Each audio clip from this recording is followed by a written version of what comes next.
Elena Vance had everything money could buy: designer clothes, a penthouse view, and a heart as cold as the Chicago winter that would change her life forever. She called him ugly, primitive, a brute, never knowing that the black janitor she publicly humiliated would soon become the only person standing between her and death. When the blizzard trapped them together, when glass shattered and blood spilled, when her perfect world crumbled around her, Marcus Thorne didn't hesitate to save the woman who had crushed his dignity just hours before. But Elena's cowardice would cost him everything, landing an innocent man in handcuffs while she watched in silence. Now she faces an impossible choice: save her reputation or save the man who showed her what real love looks like. Will Elena find the courage to sacrifice everything for the person she once called worthless, or will her fear destroy the only genuine connection she's ever known? If you're watching this, subscribe and tell me where you're from, because this story of redemption and forbidden love will leave you questioning everything you thought you knew about true beauty. Elena Vance stood in front of the full-length mirror in her penthouse suite, adjusting the sapphire necklace at her throat. The 40-story drop outside her window made the city lights look like scattered diamonds. Tonight was important. The charity gala downstairs would bring together Chicago's elite, and she needed to look perfect. "That color makes you look pale," her mother said from the velvet chair behind her. Margaret Vance held a champagne flute, her silver hair pulled back in a tight bun. "You should have worn the red dress I picked out." Elena smoothed the midnight blue silk over her hips. At 28, she still felt like a child when her mother criticized her choices. "Julian likes this dress." "Julian likes many things. That doesn't mean they're right for you." Margaret's voice carried the sharp edge that had shaped Elena's entire life. "Remember, darling, everyone will be watching tonight. The Hartwell merger depends on making the right impression." Elena's reflection stared back at her, blonde hair in perfect waves, makeup flawless, designer dress hugging her slim figure. She looked like she belonged in this world of money and social climbing. But sometimes, in quiet moments like this, she wondered if the beautiful woman in the mirror was really her. "I should go down," Elena said, slipping on her heels. "Julian will be waiting." "Yes, don't keep him waiting too long. Men like Julian have options." The words stung, but Elena nodded. She had learned long ago not to argue with her mother. Margaret Vance had built her life on knowing the right people, saying the right things, and keeping the wrong people at a distance. Elena had absorbed those lessons without question. The elevator ride to the lobby felt too short. Elena's stomach fluttered as the doors opened to reveal the grand ballroom of Vance Tower. Crystal chandeliers cast golden light over hundreds of guests in evening wear. The sound of classical music mixed with polite laughter and the clink of champagne glasses. Julian Cross stood near the bar, tall and handsome in his black tuxedo. His dark hair was perfectly styled, and his smile had the practiced charm that made him successful in business. When he saw Elena, he didn't smile back. "You're late," he said, checking his expensive watch. "Only 5 minutes," Elena replied, accepting the champagne he offered her. Julian's gray eyes scanned the room. "The Hartwells are here. So is the mayor. This isn't a night for being late, Elena." She wanted to point out that getting ready took time, but Julian was already moving toward a group of his friends. Elena followed, her heels clicking on the marble floor. "There she is," said Bradley Hartwell, a heavy-set man in his 50s. "The artist behind all this beauty."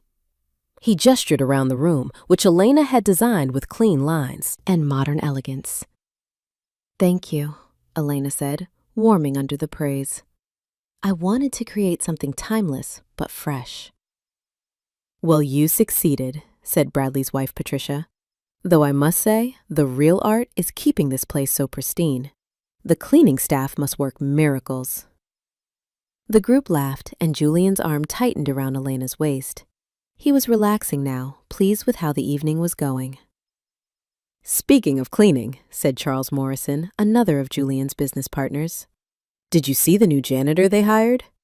Built like a linebacker. Probably could throw someone through a window." "Oh, you mean Marcus," Patricia said with a dismissive wave. "I've seen him around. Very intimidating. All that muscle and those dark looks. Not what I'm used to seeing in service staff."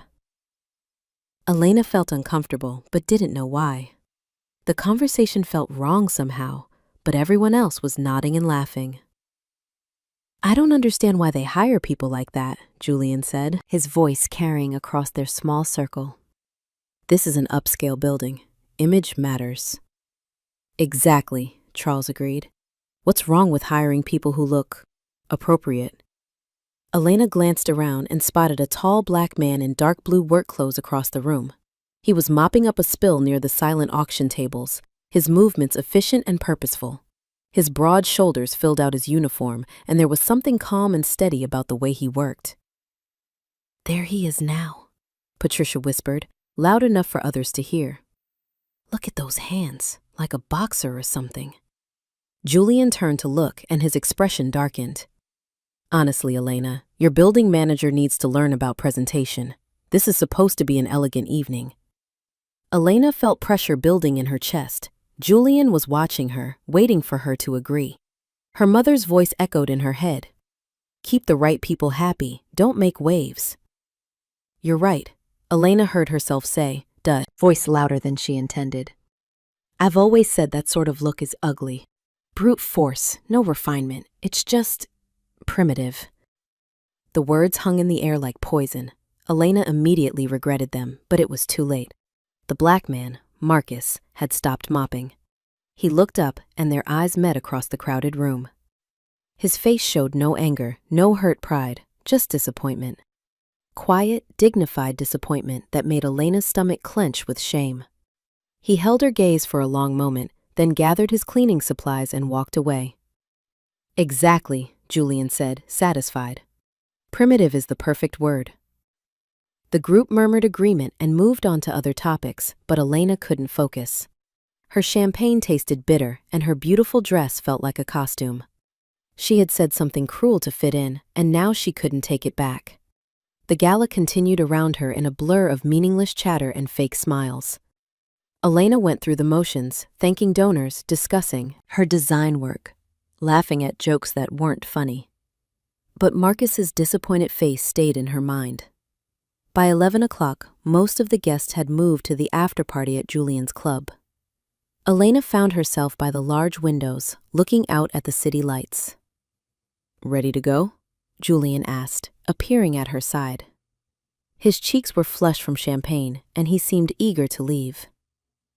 I need to finish something upstairs first, Elena said. The glass prototype. The presentation is Monday, and I want to review the details. Julian frowned. Elena, it's Saturday night. Work can wait. This is important. The Hartwell contract depends on it being perfect. Fine, Julian said, clearly annoyed.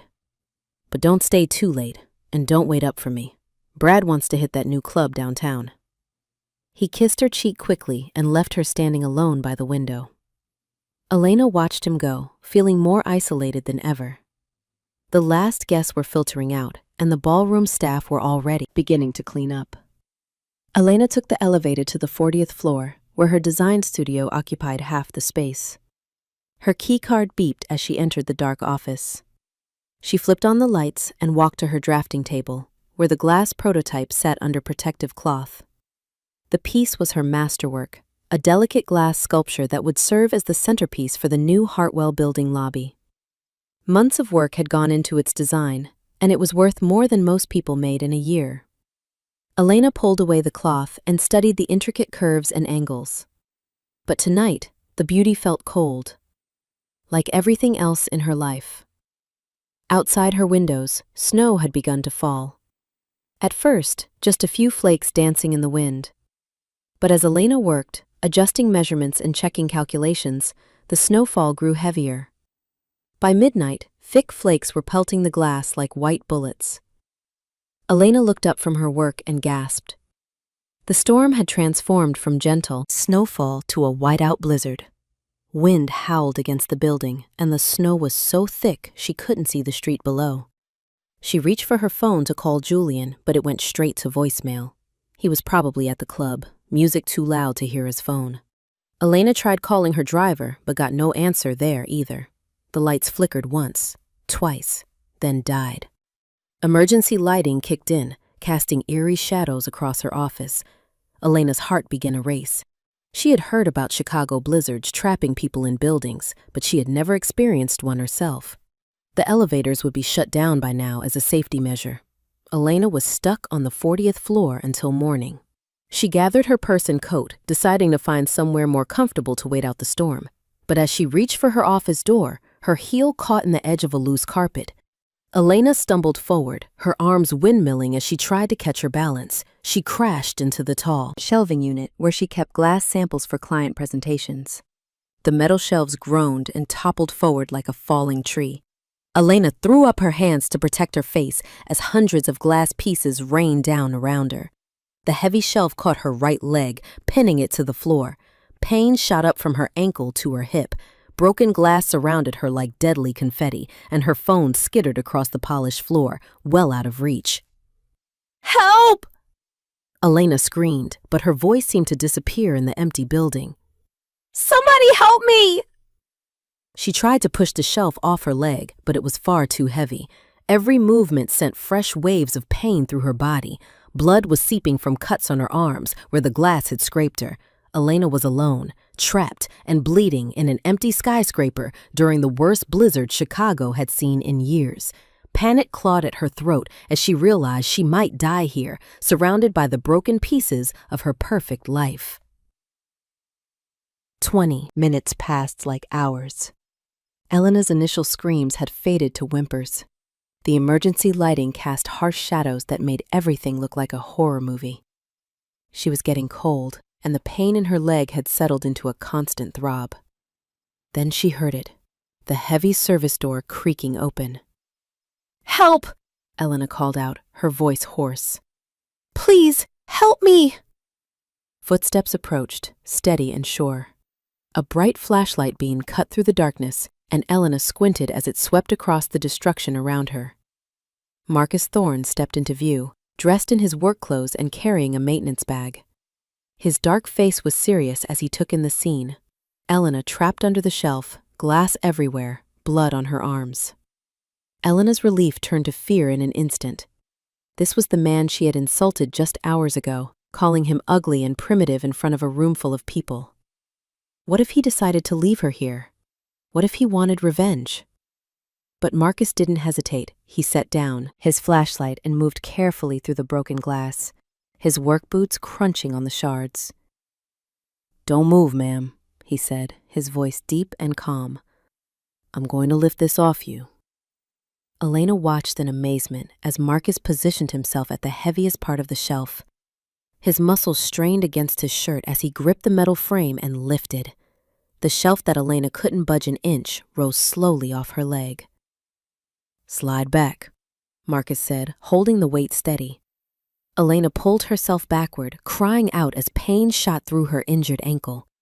Marcus waited until she was clear, then lowered the shelf carefully to avoid breaking more glass. He knelt beside her, examining her leg with gentle hands. "Can you move your toes?" Elena wiggled them and nodded. "Good. Doesn't look broken, but it's swelling bad." Marcus pulled a clean work rag from his pocket and carefully wrapped it around the deep cut on her calf. His touch was incredibly gentle for such large hands. "I'm sorry," Elena whispered. "What I said downstairs, I didn't mean it." Marcus looked at her for a long moment. "Yes, you did. But that doesn't matter right now." He lifted Elena as easily as if she weighed nothing, carrying her to the leather couch in the corner of her office. Elena felt the strength in his arms, the steady beat of his heart against her cheek. This was the same man she had called a brute just hours ago. Marcus checked her phone, but there was no signal. The storm had knocked out the cell towers. He went to the landline on Elena's desk, but it was dead too. "We're stuck until morning," he said simply. "I'll get some real bandages from the first aid kit." As Marcus left to find medical supplies, Elena lay on the couch in shock, not from her injuries, but from what had just happened. The man she had mocked and dismissed had saved her without question. He had shown her more kindness than Julian had all evening. Marcus returned with the proper first aid kit and cleaned her wounds with professional efficiency. Elena watched his face as he worked, concentrated but not unkind. There was intelligence in his dark eyes and dignity in the way he moved. "You didn't have to help me," Elena said quietly. Marcus didn't look up from wrapping her ankle. "Yes, I did." "Why?" "Because you needed help, and I was here." The simple answer shamed Elena more than any lecture could have. She had spent her whole life categorizing people, deciding who deserved her kindness based on their clothes, their jobs, their skin color. But Marcus had acted out of basic human decency. "What I said about you being ugly," Elena said, her voice barely above a whisper. "I was wrong." Marcus finished with her ankle and sat back on his heels. "I'm not ugly, Miss Vance, and I'm not deaf. I'm just a man doing a job." The quiet dignity in his voice brought tears to Elena's eyes. "I know. I'm sorry. I was trying to fit in with them, and I said something terrible. I'm not usually like that." "Yes, you are," Marcus said gently. "But maybe you don't have to be." The storm raged outside as Marcus went to make coffee in the small break room attached to Elena's office. She lay on the couch, staring at the ceiling, her mind spinning. In one night, everything she thought she knew about herself had been shattered along with the glass on her floor. When Marcus returned with 2 steaming mugs, Elena had stopped crying. She accepted the coffee gratefully, warming her hands on the ceramic. "Why are you working so late?" she asked. "I cover the weekend night shift. Pays better, and it's usually quiet." Marcus sat in the chair across from her, maintaining respectful distance. "Why are you working so late?" "I was finishing a project, something important for Monday." Elena gestured toward the glass prototype, which had somehow survived the crash unbroken. "At least I thought it was important." They sat in comfortable silence for a while, listening to the wind howl outside. Emergency lighting cast strange shadows, but somehow, Elena felt safer than she had all evening. "What did you do before this?" she asked. Marcus hesitated, then answered. "I was a master mechanic, had my own shop in Detroit." "What happened?" "My aunt got sick, cancer. She raised me after my parents died, so I moved here to take care of her. Used up my savings on her medical bills. After she passed, I needed work fast. This job pays the rent while I figure out what's next." Elena felt another wave of shame. She had assumed Marcus was uneducated, that cleaning was all he could do. But he was a skilled tradesman who had given up everything to care for family. "What about you?" Marcus asked. "Always wanted to be a designer?" Elena laughed bitterly. "I wanted to design cozy homes where families would make memories. Instead, I create cold monuments to rich people's egos." "Why?" "Because that's what my mother expects, what Julian expects, what everyone expects." Elena stared into her. "Coffee. I don't think I've made a real choice about my own life since I was 12 years old." "It's never too late to start." Elena looked at Marcus, really looked at him, for the first time. Strong jaw, intelligent eyes, skin like polished walnut. When he smiled slightly, she felt something flutter in her chest that had nothing to do with fear or pain. "You're not what I expected," she said softly. "What did you expect?" Elena felt heat rise in her cheeks. "I don't know, someone different." "You mean someone who fits the story you tell yourself about people like me?" The truth of it stung. Elena had built her worldview on assumptions and prejudices passed down from her mother, reinforced by people like Julian. She had never questioned whether those assumptions were true. "I've been wrong about a lot of things," Elena admitted. "We all have," Marcus said. "The question is what we do about it." As dawn approached, the storm finally began to weaken. The power flickered back on, and Marcus's phone showed 1 bar of signal. He called 911 while Elena sat up straighter on the couch, trying to fix her disheveled hair. The paramedics arrived first, followed by Julian, who looked hungover and annoyed rather than worried. "Jesus, Elena, I thought you were working, not redecorating," Julian said, looking at the destruction around them. The paramedics examined Elena's leg and declared it a bad sprain, nothing more. As they prepared to take her to the hospital for x-rays, Julian turned to Marcus with a dismissive wave. "Thanks for calling it in," he said, not quite meeting Marcus's eyes. "We'll make sure the cleaning crew handles this mess." He didn't thank Marcus for saving Elena's life. He didn't acknowledge that Marcus had stayed all night to take care of her. To Julian, Marcus was just part of the building's service, invisible and unimportant. As the paramedics wheeled Elena toward the elevator, she turned back to look at Marcus. He had already begun picking up the larger pieces of broken glass, cleaning up the mess from her accident. But when their eyes met, something passed between them, a connection that hadn't existed 12 hours ago. Elena realized she felt safer with the man everyone called the help than she did with her own fiancé. And that realization would change everything. 1 week later, Elena sat in her apartment bedroom, staring at her bandaged leg. The doctor had said she needed to rest, but rest felt impossible.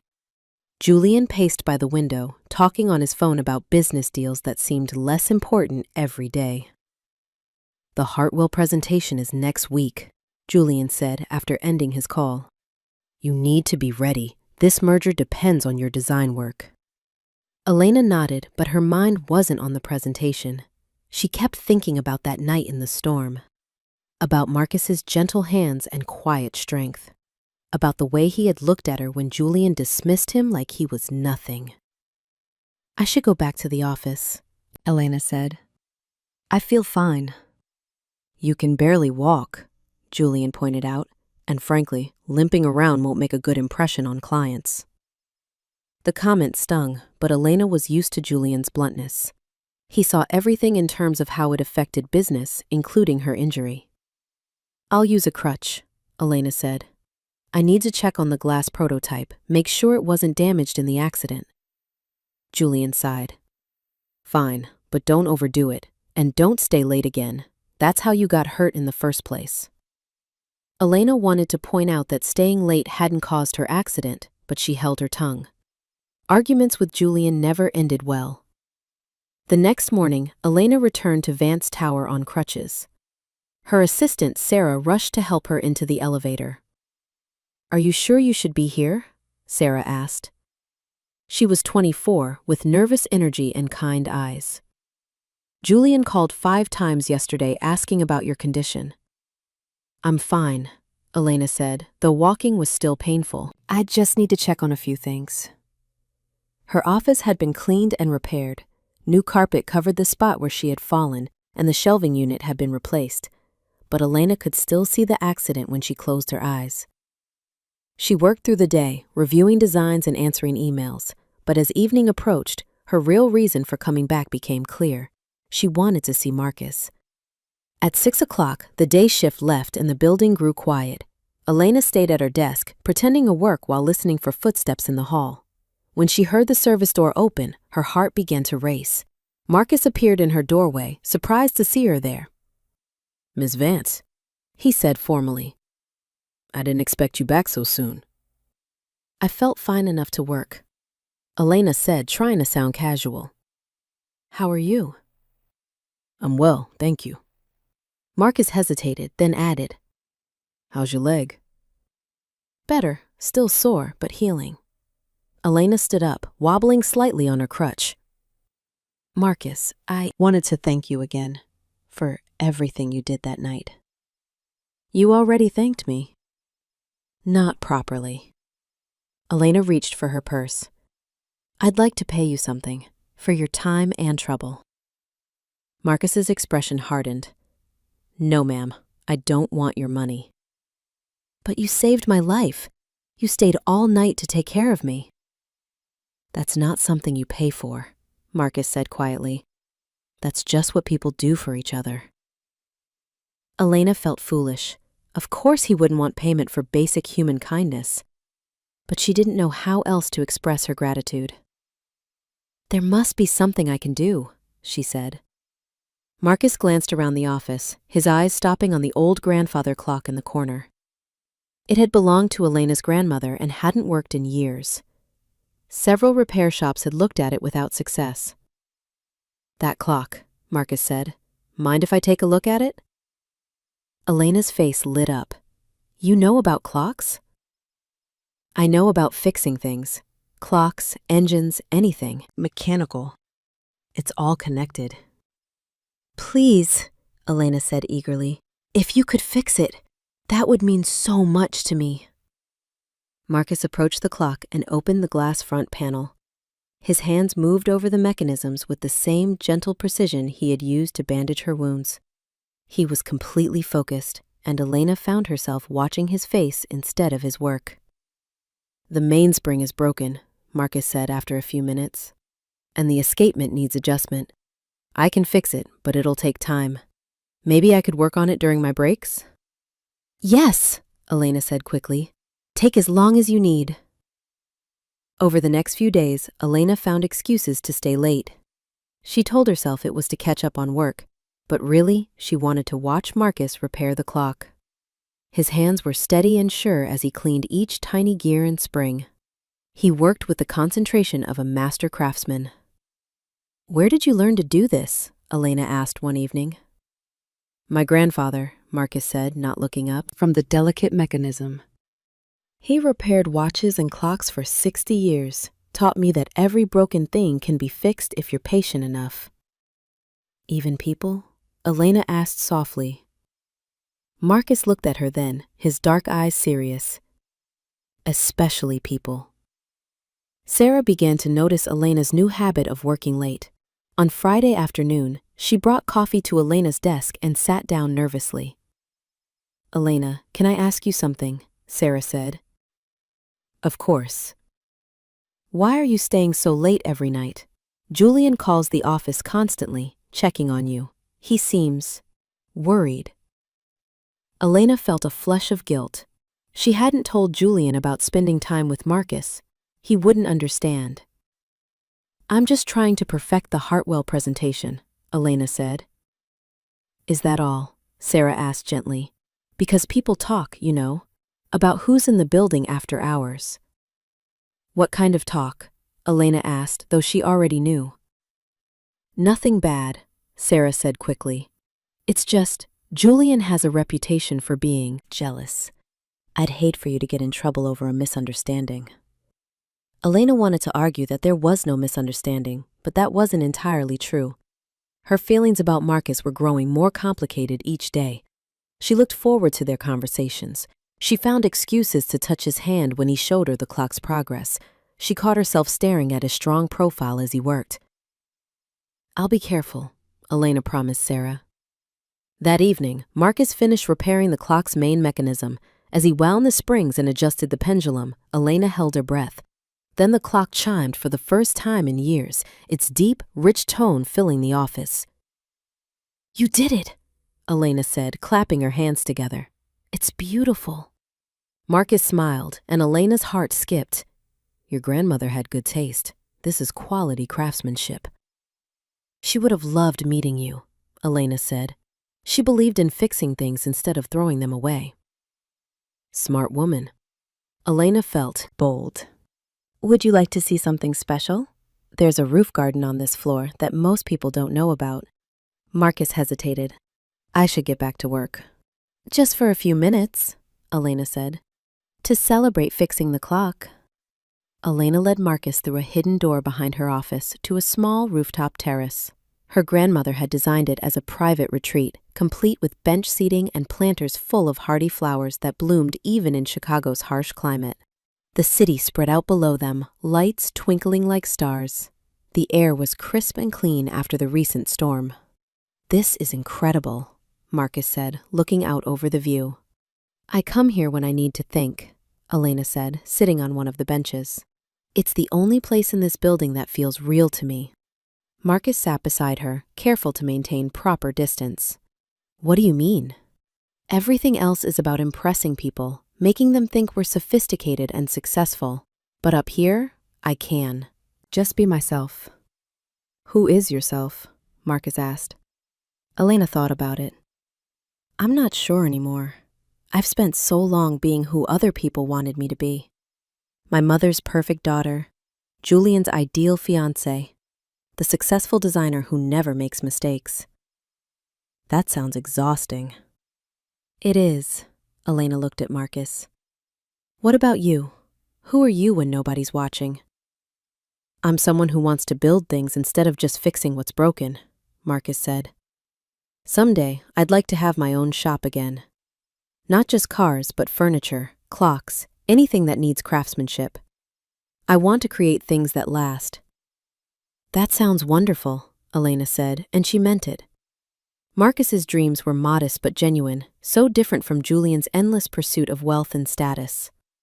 They talked about their hopes and fears as the city lights twinkled below. Elena felt more comfortable with Marcus than she had with anyone in years. He listened without judging, spoke without trying to impress her. When they heard the elevator ding from inside the building, they both jumped. Elena's heart pounded as she realized how close they had been sitting, how natural it had felt.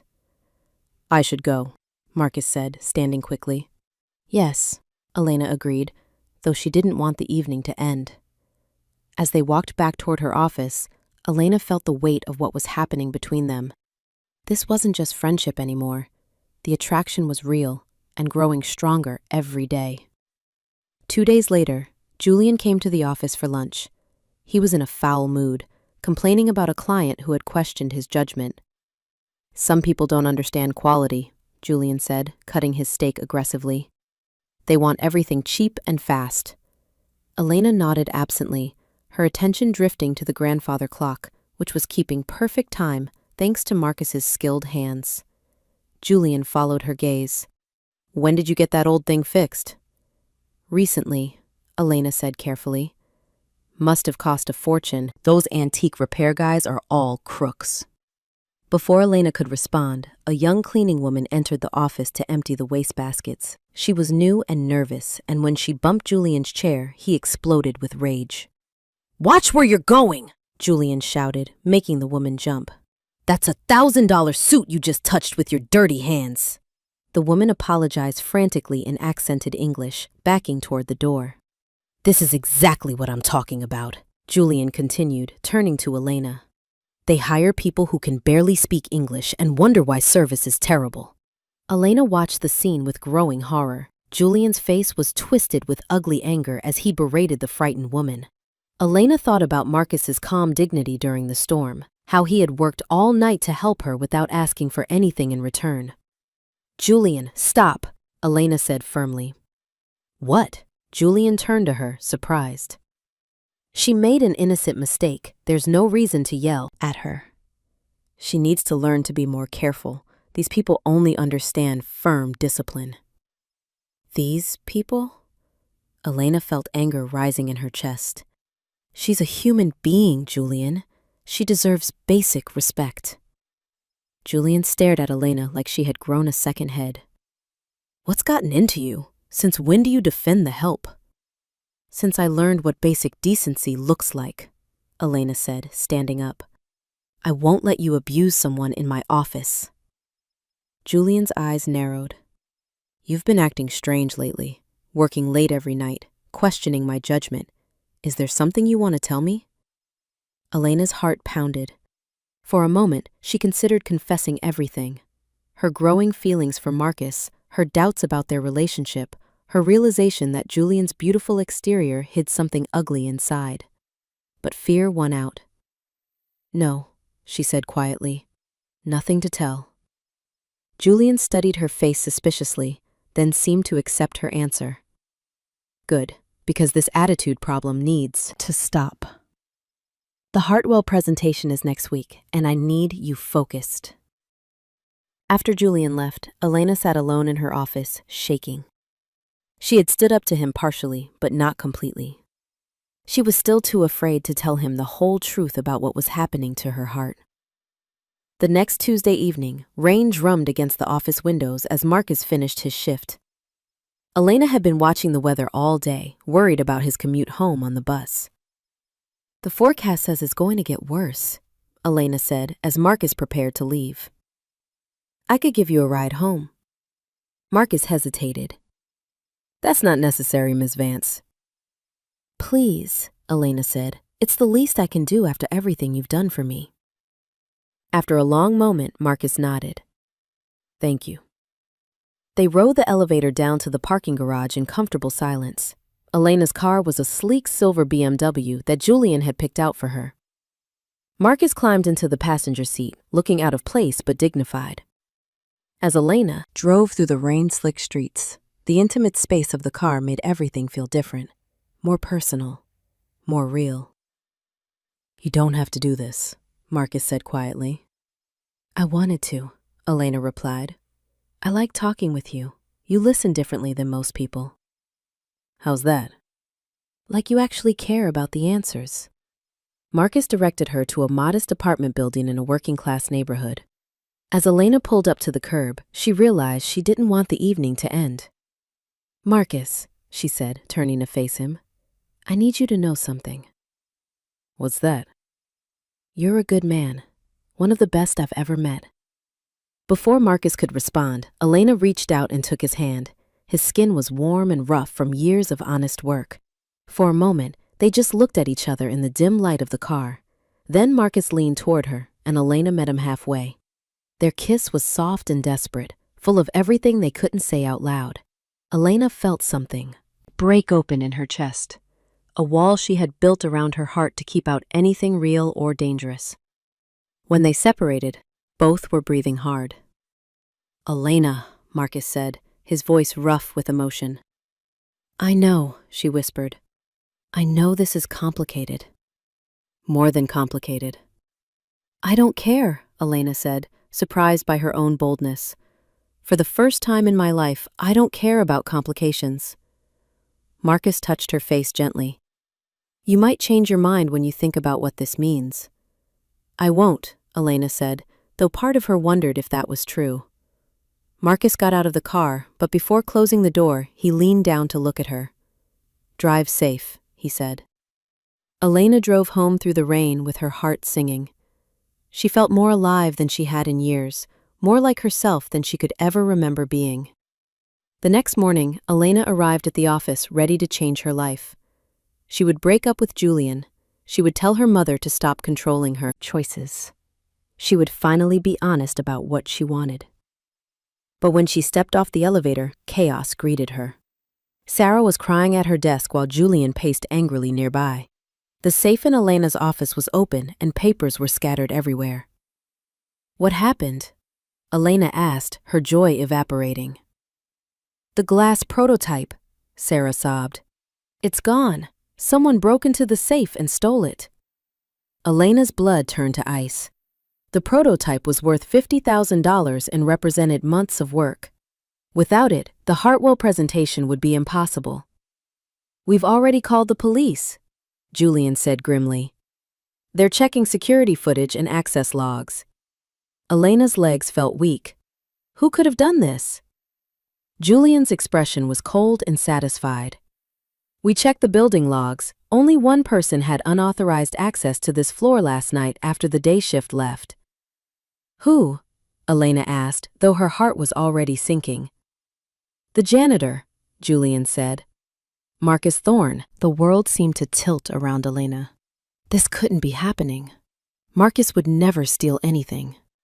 But as police officers arrived and began their investigation, Elena realized how bad things looked.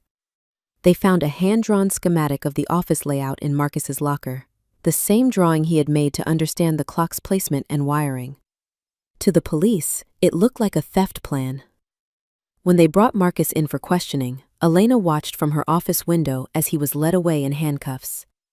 He looked up at her building, and for a moment, their eyes met across the distance. Marcus's face showed disappointment again, but this time it was mixed with something else. Hope. He expected her to speak up, to explain why he had been in her office, to tell them about their growing relationship. Elena opened her mouth to call out, to run downstairs and tell the police they were making a mistake. But Julian's hand fell on her shoulder. "Smart to keep your distance," Julian said. "I know you felt sorry for him, but this proves I was right about his kind. They always show their true nature eventually." Elena stood frozen as the police car pulled away with Marcus inside. She had a choice to make: save her reputation or save the man who had shown her what real love could feel like. And in that terrible moment, Elena said nothing at all. Elena sat alone in her office that evening, staring at the empty space where the glass prototype had been. The police had finished their investigation and left. Julian had gone home, satisfied that justice was being served. Even Sarah had finally stopped crying and gone to her apartment. But Elena couldn't leave. Every time she closed her eyes, she saw Marcus's face as they took him away. The hope in his expression, the trust. He had expected her to speak up, to explain why he had access to her office, to tell them about the time they had spent together. Instead, she had stayed silent like a coward. Elena's phone buzzed with a text from Julian. Dinner tomorrow, to celebrate catching the thief. Wear something nice. The casual cruelty of it made Elena feel sick. Julian was celebrating while an innocent man sat in jail. And Elena had let it happen to protect her own reputation. She tried calling Marcus's building, but no one answered. She thought about going to the police station, but what would she say? That she had been secretly spending time with the accused thief? That they had kissed in her car just hours before the theft was discovered? Elena put her head in her hands and wept. For the first time in her adult life, she had found something real and good, and she had thrown it away to save face with people she didn't even like. The next morning, Elena drove to her mother's house in the wealthy suburb of Lake Forest. Margaret Vance lived in a mansion that looked like a museum. Everything perfect, nothing warm or welcoming. "Darling, you look terrible," Margaret said as Elena limped into the sitting room on her crutch. "This whole business with the theft has obviously upset you." "Mother, I need to tell you something," Elena said, sitting across from her. "About the man they arrested." "The janitor? What about him?" Elena took a deep breath. "He didn't steal anything. I know because—" She hesitated, then forced herself to continue. "Because I was spending time with him. We became friends after he helped me during the storm." Margaret's face hardened. "Friends? With a janitor?" "He's a good man. He saved my life, and he's innocent." "Elena, listen to yourself," Margaret said sharply. "You're defending a common criminal because you feel guilty about his situation. That's misplaced sympathy, nothing more." "It's not sympathy. He really didn't do it." "Even if that were true, which I doubt, what does it matter? Better he takes the blame than you look foolish for associating with him. These people are expendable, Elena. We are not." Elena stared at her mother in horror. This was the woman who had shaped her entire worldview, who had taught her to judge people by their clothes and skin color and bank accounts. For the first time, Elena saw her mother clearly, cold, bitter, and completely without compassion. "No," Elena said firmly. "No one is expendable." Margaret looked surprised. "What did you say?" "I said no one is expendable. Not Marcus, not anyone." Elena stood up, her voice growing stronger.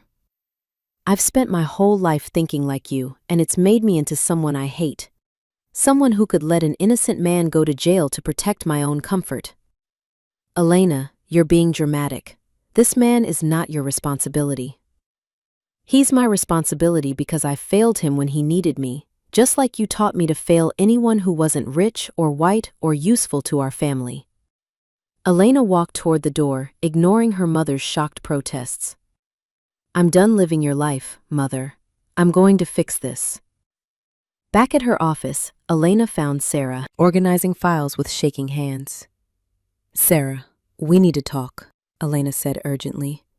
"The glass prototype. When did you last see it?" "Tuesday afternoon," Sarah said nervously, "before I left for the day." "Think carefully. Where exactly did you put it?" Sarah's face crumpled. "In the safe, like always. At least, I thought I did. But Julian was yelling at the cleaning crew, and I was flustered, and—" "And what?" "There are two safes," Sarah whispered. "The display safe in your office and the archive safe in the basement. When I'm nervous, I sometimes mix them up." Elena's heart began to race. "Sarah, show me the archive safe, now." They took the elevator to the basement storage area. Elena had barely been down here in years. It was where they kept old projects and supplies. Sarah led her to a large vault in the back corner. "I might have put it in here by mistake," Sarah said, her voice small. I was so upset about Julian shouting, I wasn't thinking clearly. Sarah input the code. With trembling fingers, the heavy door swung open to reveal shelves lined with boxes and files. And there, on the middle shelf, sat the glass prototype in its protective case. Elena grabbed the case and held it to the light. The sculpture was perfect, unharmed, exactly as she had left it. Marcus hadn't stolen anything. He had been arrested for a crime that never happened. "Oh, God," Sarah sobbed. "This is all my fault. I was so scared when Julian was yelling. I put it in the wrong place and forgot." Elena felt relief and rage warring in her chest. An innocent man was sitting in jail because of a simple mistake, and Elena's cowardice. "How long has Marcus been in custody?" Elena asked. 24 hours, Sarah said. Julian said to let him sit there and think about what he'd done. Elena wanted to scream. Instead, she carefully lifted the prototype and headed for the elevator. "Call my lawyer. Tell him to meet me at the police station immediately." "What about Julian? Should I call him?" "No," Elena said grimly. "I'll handle Julian myself." An hour later, Julian arrived at Elena's office with champagne and a smug smile. "I thought we'd celebrate before dinner," he said. "Justice served and all that." Elena placed the glass prototype on her desk. Julian's face went white. "Where did you find it?" he asked. "Sarah misplaced it in the archive safe," Elena said. "Marcus didn't steal anything. He's innocent." Julian's expression shifted from shock to annoyance. "Well, that's unfortunate, but it's done now. We can't look like idiots by admitting we made a mistake." Elena stared at him. "You want to leave an innocent man in jail to protect our reputation?" "It's not ideal, but it's practical," Julian said. "He's just a janitor, Elena. No one important will miss him." Elena felt something inside her break completely. "You're wrong. I'll miss him. I care about him more than I've ever cared about you." Julian's face darkened. "What are you saying?" "I'm saying Marcus, Thorne is a better man than you'll ever be. He's honest and kind and good. Everything you pretend to be, but aren't." "Have you lost your mind?" Julian stepped closer, his voice turning threatening. "You can't throw away everything we've built for some—" He paused, choosing his words carefully. "Some inappropriate infatuation." Elena pulled her engagement ring off her finger. The diamond caught the light as she placed it on the desk between them. "I'm not throwing anything away," Elena said calmly. "I'm finally choosing something real." Julian stared at the ring like he couldn't believe what was happening. "You can't be serious. After everything I've given you, everything we planned together?" "You never gave me anything I actually wanted," Elena said. "And our plans were never mine. They were yours and my mother's. I just went along with them because I was too scared to think for myself." "This is about that janitor, isn't it?" Julian's voice filled with venom. "You actually think you have feelings for him? God, Elena, I knew you were naive, but this is pathetic." "The only pathetic thing is that it took me this long to see who you really are," Elena said. "You're ugly, Julian. Not on the outside, but where it counts. You're ugly to your core." Julian grabbed the engagement ring and stormed out, slamming the door behind him. Elena stood alone in her office, trembling, but free. The police station was a gray, depressing building that smelled like disinfectant and despair. Elena's lawyer, Robert Hendricks, met her in the parking lot. "Are you sure about this, Elena?" he asked. "Once we go public with your relationship, there's no taking it back." "I'm sure," Elena said, though her heart was pounding. "An innocent man is in jail because I was too cowardly to speak up. That ends now." At the front desk, Elena asked to speak to the detective in charge of Marcus's case. Detective Morrison was a tired-looking man who seemed surprised to see her. "Miss Vance, what can I do for you?" "I need to make a statement about Marcus Thorne," Elena said. "He's innocent. The item that was supposedly stolen was misplaced by my assistant. Here's the evidence." Elena placed photos of the recovered prototype on the detective's desk. Detective Morrison studied them with a frown. "This changes things," he admitted. "But why didn't you come forward sooner?" Elena took a deep breath. "Because Mr. Thorne was in my office that night for personal reasons. We had become close. I was afraid to admit it because I was engaged to another man." The detective's eyebrows rose. "Close how?" "We had developed feelings for each other," Elena said clearly. "He was there because we were spending time together. The schematic you found in his locker was from when he repaired my grandmother's clock. He's a skilled mechanic, not a thief." Robert stepped forward. "My client is prepared to give a full statement clearing Mr. Thorne of any wrongdoing." An hour later, Elena sat in an interview room, officially recounting everything that had happened since the night of the storm. She told them about Marcus saving her life, about the time they had spent together, about the growing connection between them. "And you're willing to testify to all this in court if necessary?" Detective Morrison asked. "Yes," Elena said without hesitation. "Whatever it takes to clear his name." The paperwork took another hour. By the time they brought Marcus out of his cell, Elena was exhausted, but determined. He walked slowly down the hallway in his work clothes, looking tired and older than his 32 years. When he saw Elena waiting by the desk, Marcus stopped walking. For a long moment, they just looked at each other across the fluorescent-lit lobby. "Miss Vance," Marcus said carefully, "I didn't expect to see you here." "I came to get you out," Elena said. "The prototype was never stolen. It was misplaced. You're free to go." Marcus nodded slowly. "Thank you." He signed the release papers and collected his personal belongings. Elena waited, hoping he would say something more, but Marcus just headed for the exit. "Marcus, wait!" Elena called out. He turned back, his face unreadable. "I'm sorry," Elena said, the words rushing out. "I should have spoken up immediately. I should have told them about us from the beginning. I was a coward, and you paid the price for it." "Yes, you were a coward," Marcus said quietly. "But you're here now." "Does that matter?" Elena asked. "Can you forgive me?" Marcus was quiet for a long time. "I don't know," he said finally. "I need time to think."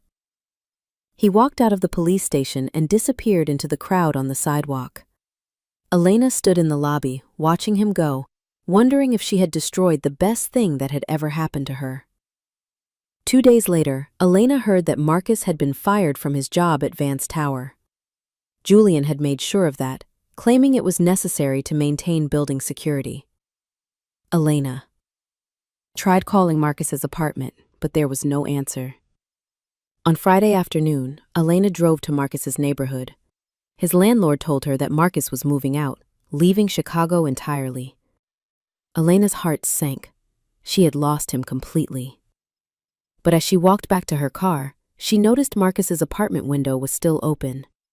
She climbed the stairs to the second floor and knocked on his door. Marcus opened it, surprised to see her. His small apartment was filled with packed boxes. "Elena," he said, "what are you doing here?" "I came to ask you not to leave," Elena said. "Please, give me a chance to make this right." "There's nothing to make right," Marcus said.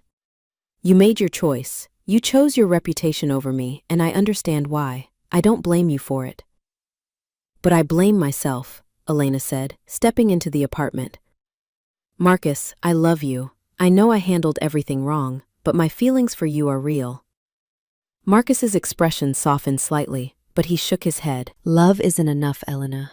You live in one world, and I live in another. What happened proved that." Elena looked around the sparse apartment, clean but humble, a place where a good man was trying to rebuild his life. Then she thought about her own penthouse, beautiful and cold, filled with things that meant nothing to her. "What if I didn't live in that world anymore?" Elena asked. "What if I chose yours instead?" "What do you mean?" Elena pulled a business plan from her purse, something she had been working on since leaving the police station. I'm quitting my job at Vance Tower. I want to start my own business. Small-scale renovations, fixing old houses, making them into homes for families instead of showcases for rich people. Marcus took the papers and read through them. This is a big change. I need a partner, Elena continued. Someone who understands craftsmanship and quality. Someone who can fix things that other people would throw away. Elena, you can't just give up your whole life for me. I'm not giving it up, Elena said firmly. I'm choosing a better one, the life I should have been living all along. She moved closer to Marcus, looking directly into his eyes. I was blind before. You taught me how to see. Not just you, but myself. Who I really am underneath all the expectations and fear. Marcus set down the business plan and studied her face. And who are you? I'm someone who wants to build something real with someone good, Elena said. I'm someone who's tired of living in a beautiful cage. I'm someone who fell in love with the man who showed her what courage looks like. Marcus was quiet for a long time. Then, slowly, he smiled. You really want to give up penthouses for paint fumes? If you'll have me as a partner, Elena said. Marcus pulled her into his arms and kissed her gently.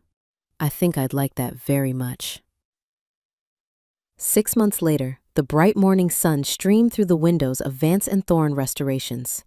The small storefront was filled with the smell of sawdust and lemon oil. Elena was showing a young couple the design for their kitchen renovation while Marcus worked in the back, restoring an antique dining table.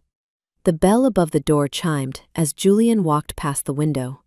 He looked through the glass at Elena in her work clothes, her hair pulled back in a simple ponytail, her face glowing with happiness. Elena noticed him but didn't feel the old anxiety. Julian's opinion no longer mattered to her. She finished with her clients and walked to the back of the shop, where Marcus was sanding the table's carved legs. How's it coming? She asked, wrapping her arms around his waist from behind. Good, Marcus said, leaning back against her. Should be ready for delivery tomorrow. Elena kissed his neck and smiled. Through the window, she could see Julian still standing on the sidewalk, but he looked smaller somehow. Less important, like a character from someone else's story. Ready to close up? Marcus asked. Ready, Elena said. They turned off the lights and locked the door together. Elena had given up her penthouse, her designer clothes, and her mother's approval. But she had gained something worth infinitely more. A partner who loved her for who she really was, and work that made a difference in people's lives. As they walked down the street hand in hand, Elena thought about the night of the storm that had changed everything. She had been trapped under broken glass, bleeding and afraid. But Marcus had lifted the weight that was crushing her and shown her how to be free.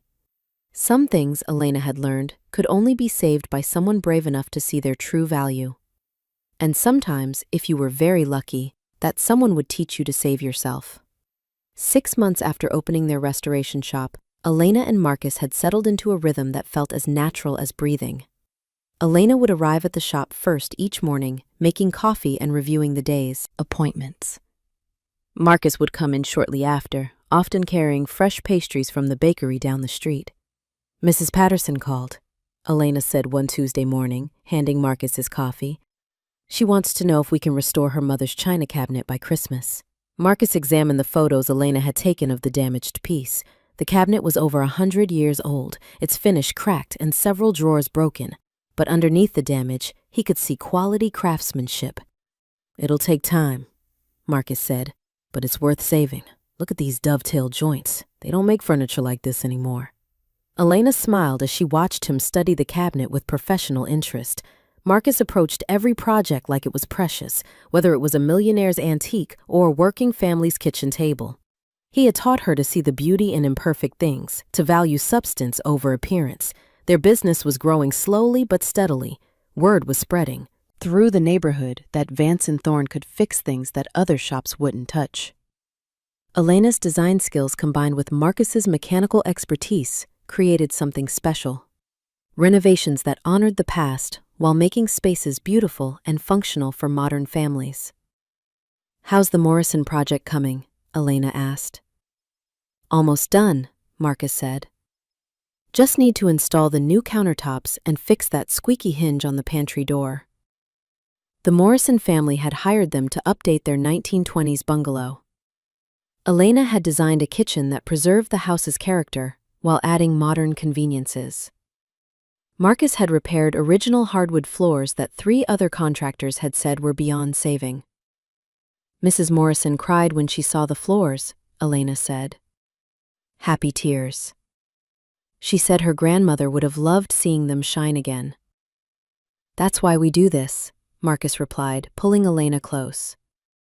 Making people feel at home in their own houses. Elena leaned into his embrace, still amazed by how safe she felt in his arms. Their relationship had deepened over the months of working together, facing challenges side by side, building something meaningful with their own hands. The bell chimed as their first customer of the day arrived. Mrs. Chen was a tiny elderly woman who needed help organizing her late husband's workshop. She spoke limited English, but Marcus had infinite patience, showing her options through gestures and simple words. You good man, Mrs. Chen told Marcus as Elena wrote up the estimate. You fix things gentle. After Mrs. Chen left, Elena and Marcus worked in comfortable silence. Elena sketched design ideas for a bathroom renovation, while Marcus repaired the drawer mechanisms on an antique dresser. The radio played softly in the background, old soul music that Marcus loved and Elena had learned to appreciate. Around noon, Sarah stopped by with lunch from the deli next door. She had quit her job at Vance Tower a month after. Elena left, tired of Julian's demanding behavior and attracted to the warm atmosphere at the restoration shop. Julian came by the tower again this morning, Sarah reported as they ate sandwiches in the shop's small back room. He's been asking about you, when you might come back. Elena shook her head. He still doesn't understand that I'm not coming back. This isn't a phase I'm going through. This is my life now. He looked terrible, Sarah added.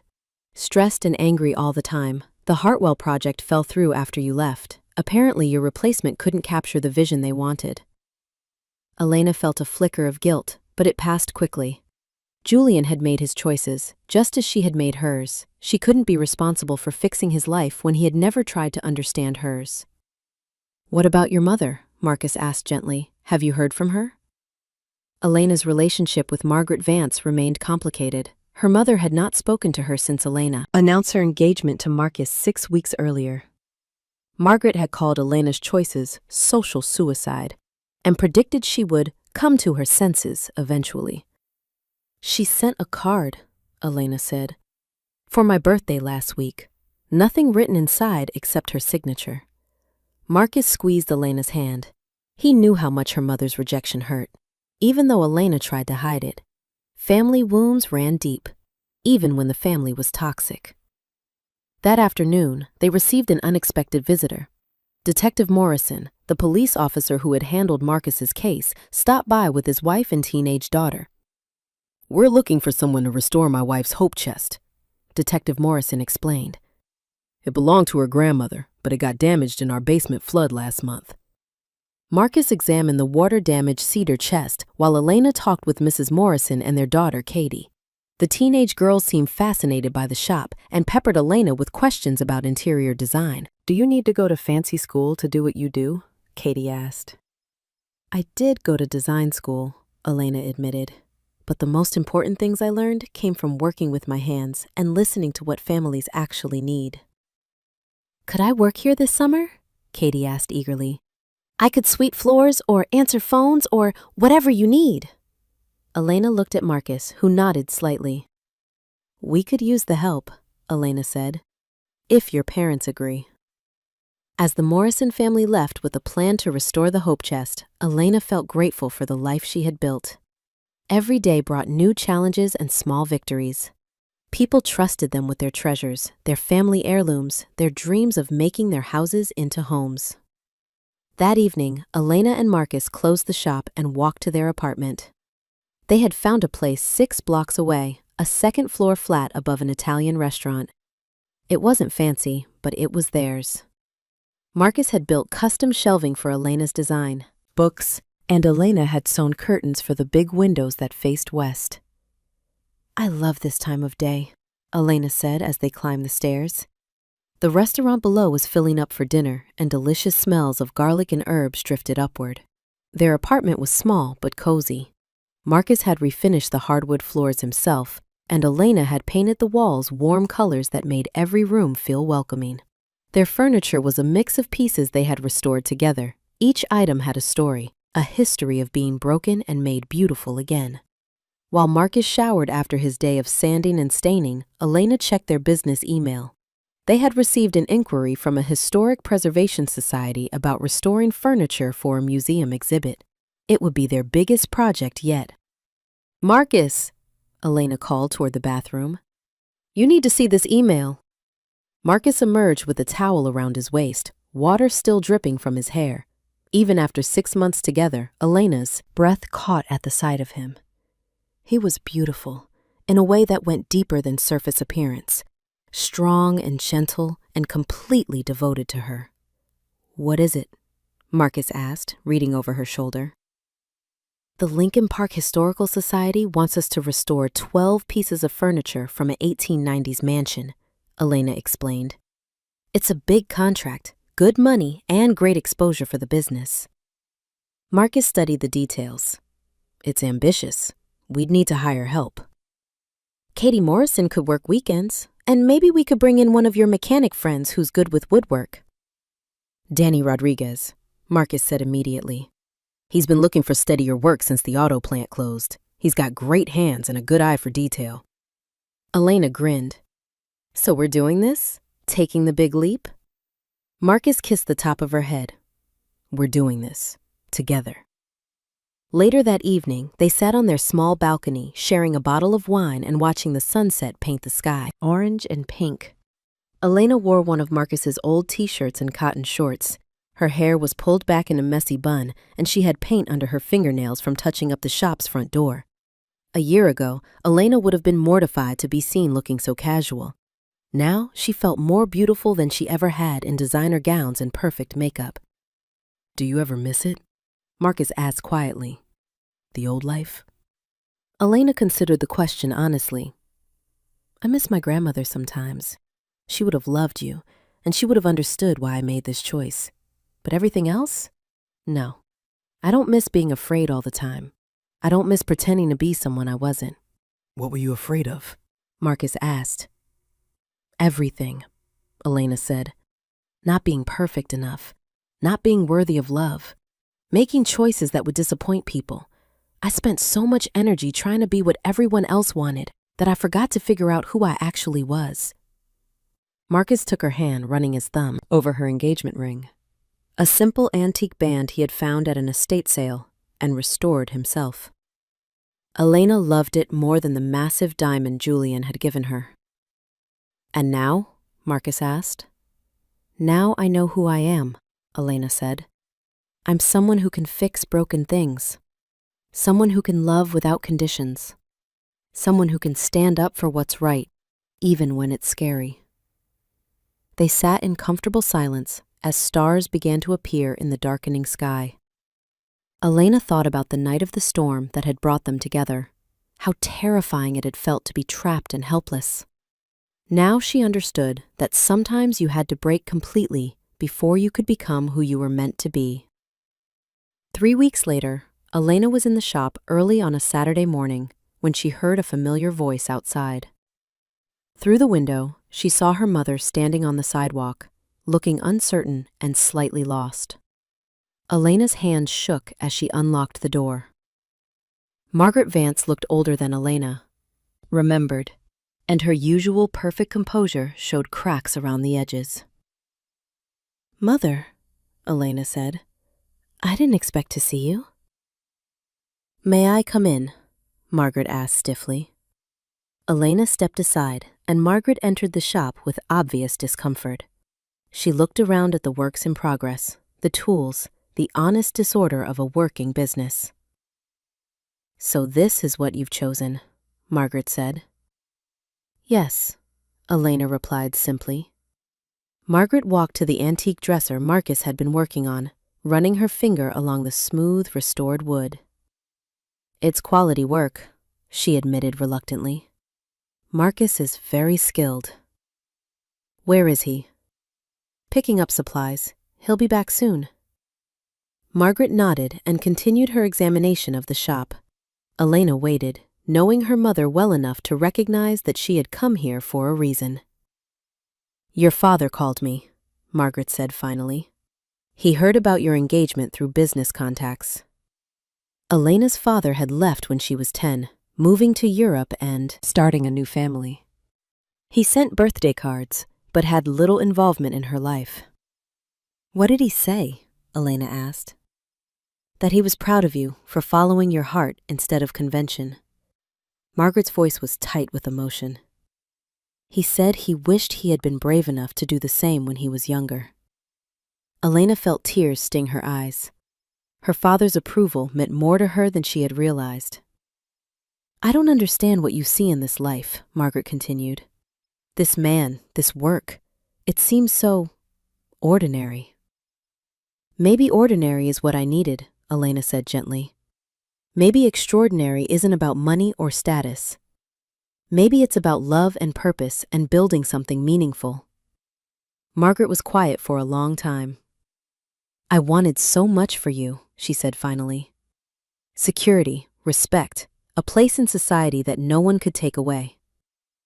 "You wanted those things because you were afraid," Elena said. "Just like I was afraid. But I'm not anymore." The bell chimed as Marcus entered, with an armload of lumber. He stopped short when he saw Margaret, then set down the wood and approached carefully. "Mrs. Vance," Marcus said politely, "it's good to see you." Margaret studied him with the sharp assessment Elena remembered from childhood, but this time, Elena wasn't afraid of her mother's judgment. "You're the man who wants to marry my daughter," Margaret said. "Yes, ma'am," Marcus replied steadily. "What can you offer her? Security? A future worthy of her talents?" Marcus glanced at Elena, then met Margaret's gaze directly. "I can offer her love, respect, and partnership. I can promise to support her dreams and stand by her side through whatever comes. I can give her a life where she's valued for who she really is, not who others want her to be." Margaret considered this answer for a long moment. "And you believe that's enough?" "I believe it's everything," Marcus said. Elena watched her mother struggle with concepts that challenged everything she had been taught to value. Finally, Margaret turned to Elena. "Are you happy?" she asked. "Happier than I've ever been," Elena said truthfully. Margaret nodded slowly. "Then I suppose that will have to be enough for me too." It wasn't forgiveness, exactly, but it was acceptance. Margaret stayed for coffee and let Marcus show her the restoration techniques he used. When she left, she kissed Elena's cheek and shook Marcus's hand. "Take care of her," Margaret told Marcus. "Always," Marcus promised. 2 months later, Elena and Marcus were married in the garden behind their apartment building. It was a small ceremony. Marcus's aunt and cousins from Detroit, Elena's father who flew in from London, Sarah and a few friends from the neighborhood. Detective Morrison performed the ceremony, having gotten ordained online for the occasion. Elena wore a simple white dress she had found at a vintage shop and altered herself.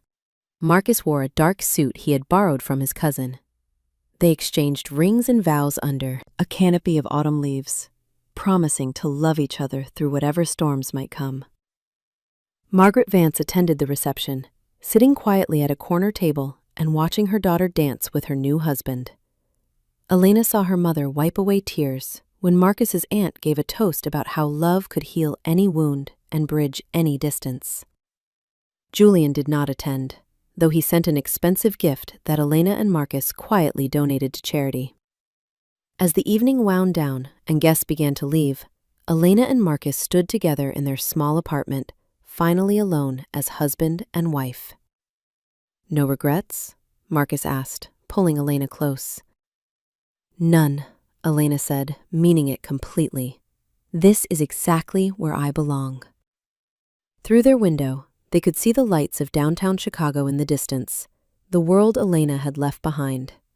But she felt no longing for those glittering towers. Everything she needed was right here in Marcus's arms, in the life they had built with their own hands. in the love that had transformed them both.